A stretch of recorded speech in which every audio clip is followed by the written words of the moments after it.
Assalamualaikum warahmatullahi wabarakatuh. Selamat pagi adik-adik semua.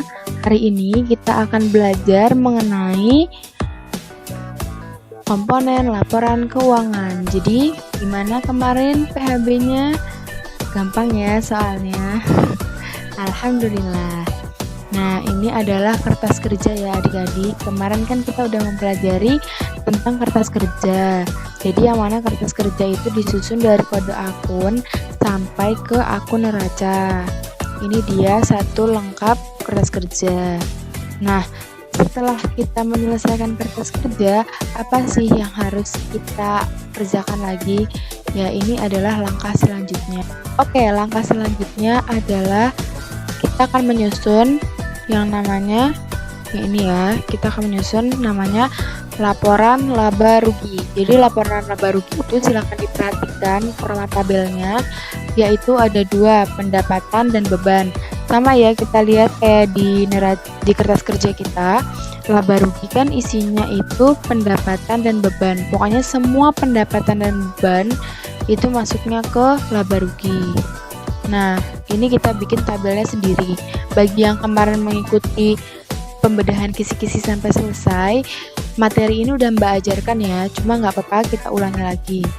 Oke, yang pertama kita punya tabel pendapatan. Nah, ini kita isi apa? Jelas, kita isi semua pendapatan yang tertera di kertas kerja. Kita lihat sekarang pendapatan apa saja sih yang ada di kertas kerja. Nah, setelah kita telusuri ini semua, kita memiliki dua pendapatan. Yang pertama pendapatan jasa servis, yang kedua pendapatan jasa reparasi. Nah, lalu kita tulis aja di sini. Karena kita cuma punya dua pendapatan, jadi di sini kita tulis pendapatan jasa servis ya adik-adik, sama pendapatan jasa reparasi. Karena kita kan di sini usahanya usaha bengkel ya. Nah, di sini. Kemudian ini adalah berapa nominalnya. Jadi, nominal yang harus kita cantumkan adalah nominal akhir, nominal yang terdapat di laba rugi ataupun yang terdapat dalam neraca. Jadi seperti ini, pendapatan jasa servis sama pendapatan jasa reparasi itu kan awalnya 165. Oh, berarti ini tetap ya. Kayak gini misal. Pendapatan jasa reparasi kan awalnya 260 juta. Ternyata di akhir itu tambahan jadi 278. Nah, yang kita pakai itu yang ini, yang terakhir 278. Nah, ini kita masukin ya. Jadi pendapatan jasa servisnya itu sebesar, ini kita tulis 165.120.000. Nah, yang jasa reparasi ini 278.000. Mbak saranin sebelumnya kalau ini kan setelah ini ada tugas ya deh, ada tugas mengenai pembuatan tabel ini. Jadi untuk memudahkan kalian sendiri sih sebenarnya silahkan aja kalian dengerin video ini sambil mengerjakan tugas kalian. Jadi dapat ada arahan sekaligus, itu lebih memudahkan kalian dalam mengerjakan tugas seperti itu. Nah, ini ada 165 juta dan 278 ya. Kemudian kita jumlahkan. Di sini kita tulis jumlah pendapatan. Di sini kita tulis jumlah pendapatan. Nah, di sini karena kita pakainya rumus, jadi kita sum aja atau kita jumlahkan. Di sini kita ya. Nah, kita ketemu jumlahnya 443 juta sekian. Selanjutnya yang harus kita tulis adalah beban. Nah, kita lihat kita tuh punya beban apa aja sih. Ini untuk mengurangi atau mempersingkat waktu ya dek. Jadi beban-bebannya ini Mbak copy. Jadi ini kita punya beban-beban ya. Mbak copy dan Mbak langsung paste di sini. Boleh kalian tulis satu-satu nggak masalah. Tapi yang penting nominal akhirnya harus teliti. Yang ini juga Mbak tulis, Mbak copy paste maksudnya.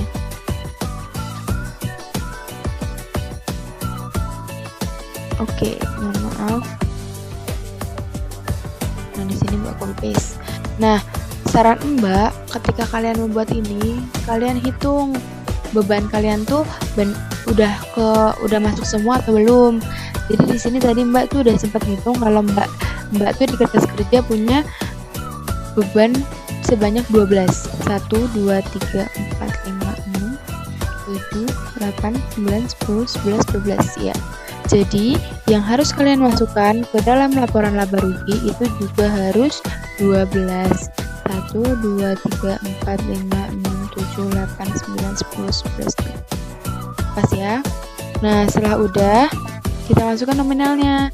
Jadi sebenarnya terserah kalian Adek mau ditulis satu-satu terus langsung ditulis nominalnya atau di-list semua dulu. Jadi pertama kita tulis beban gaji pegawai nominal akhir sebanyak 40 juta. Nah di sini oke.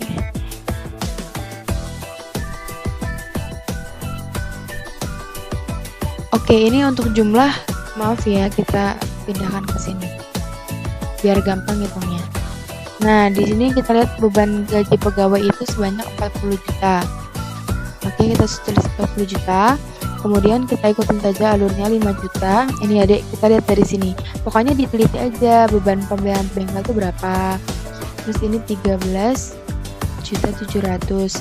Kalian kan punya kertas kerjanya ya kemarin ya. Nah, silakan diperhatikan dari situ juga bisa. 150 juta 110.000 4.500.000,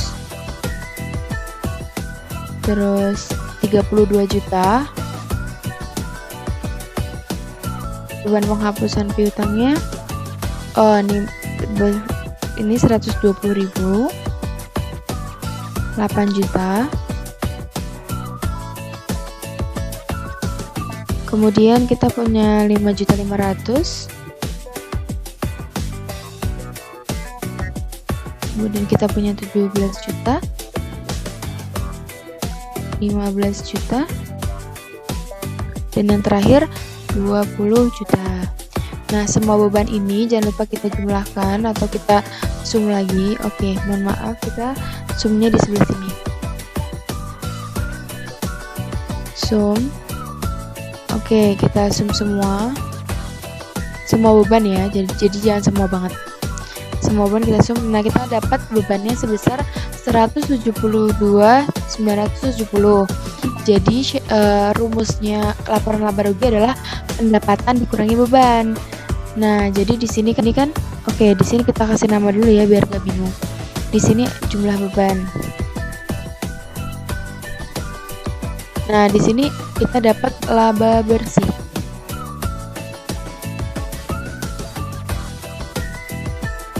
Ini kita dapat yang namanya laba bersih.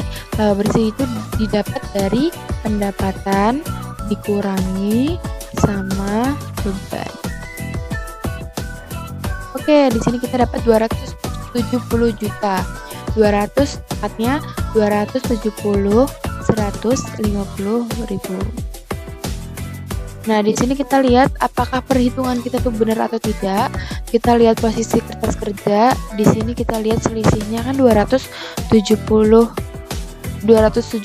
150.000 ya, Dek. Nah, ini juga sama 270 juta 150.000. Berarti perhitungan kita untuk laporan laba rugi itu udah benar. Nah, langkah selanjutnya yang harus kita lakukan adalah membuat, kita ke sini, laporan perubahan ekuitas. Jadi setelah kita buat laporan laba rugi, kita membuat laporan perubahan ekuitas. Sebelum pernah dijelasin ya, ekuitas itu apa sih? Ekuitas adalah modal. Jadi kita lihat ada nggak sih perubahan modal. Nah, di sini kan kita lihat siapa sih pemilik bengkel mobil sempurna ini. Kita lihat di sini pemiliknya adalah Andrew. Jadi di sini kita akan tulis. Oke, ini nggak ada, ini sebenarnya ada formatnya juga, tapi kita tulis dari awal formatnya. Jadi yang pertama kali kita tulis di tabel laporan perubahan ekuitas adalah modal Andrew pada 1 Januari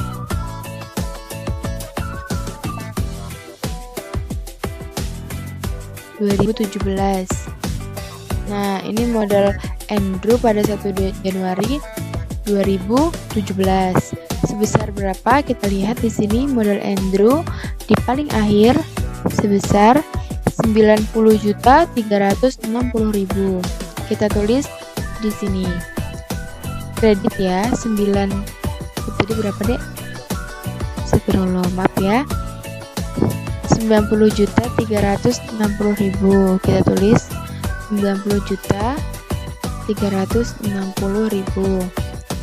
Nah, selanjutnya yang harus kita tulis adalah laba bersihnya. Jadi ingat-ingat ya, Dek, habis modal awal, ini tuh bisa modal Andrew 1 Januari atau bisa disebut modal awal. Nah, terus di sini kita tulis laba bersihnya. Laba bersihnya yang mana? Yang tadi sudah kita cari dari laporan laba rugi. Nah, ini dia. Ini kan laba bersih ya, Dek. 270.150.000. Nah, ini kita taruh di sini. Kita taruh di sebelah kiri. Berarti tadi 270.150.000.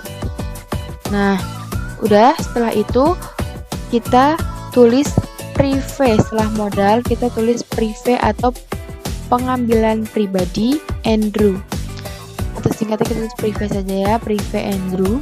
Kita lihat Andrew tuh ngambil uang pribadi di kelas kerja, kita lihat itu sebanyak berapa. Oke, prive Andrew itu sebesar 10.500.000. Oke, di sini kita tulis 10.500.000. Jadi perhitungan ini tuh harus prive-nya tuh dikurangin, Dek.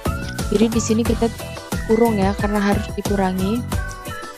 Karena kan biar pure atau murni modal. Seperti itu. Nah, udah nih, udah selesai. Sekarang kita jumlahin penambahan modal.